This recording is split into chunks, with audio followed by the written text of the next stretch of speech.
So I received a question recently that I wanted to go over that I think a lot of people are a little bit confused about, and clarity is always helpful. So what's important when it comes to improving propulsion in the water? So there's two key skills that swimmers need to get better at, and two key skills that they can be lacking when it comes to creating a lot of propulsion in the water. So the first is they have to be able to apply force efficiently.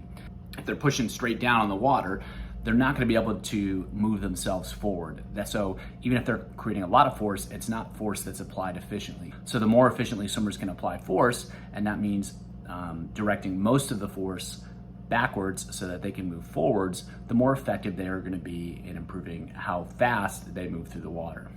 The other aspect that's important is improving the amount of force that's created.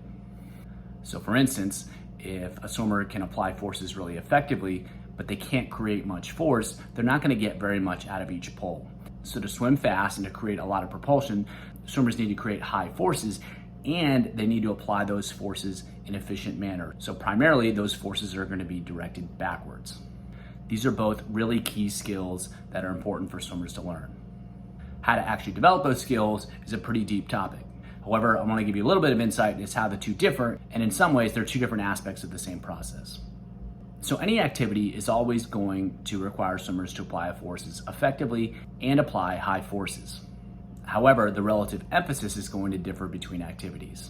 For instance, doing really heavy resisted swimming is probably going to emphasize the magnitude of force application as opposed to the efficiency of force application. However, if swimmers aren't applying forces efficiently in that circumstance, they're not going to move forwards either. However, there's probably more emphasis on the magnitude component of that.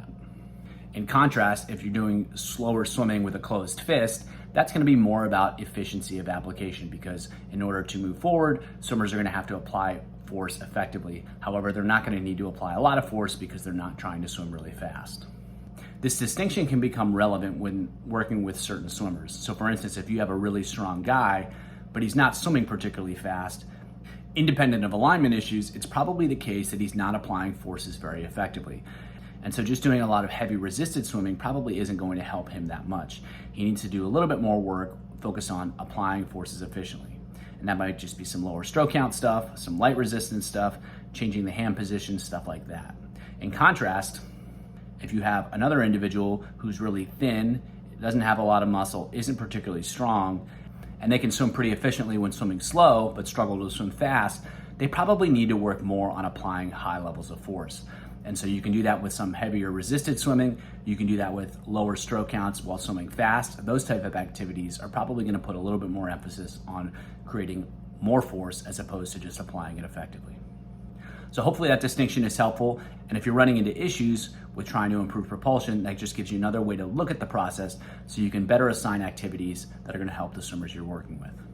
However, it's important to know that almost all activities focused on creating propulsion, whether that's resisted swimming, changing the size of the hands, swimming with stroke counts, keeping track of the times, just pulling, all of those things, they're going to focus on applying forces more effectively and creating more forces. So you don't really have to separate the two processes.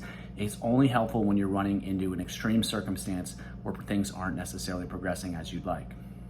So if you just have swimmers perform activities that are focused on the upper body and then try to make them better, either having lower stroke counts or faster times or both, over time, they're going to improve their efficiency and the magnitude of force that they can create.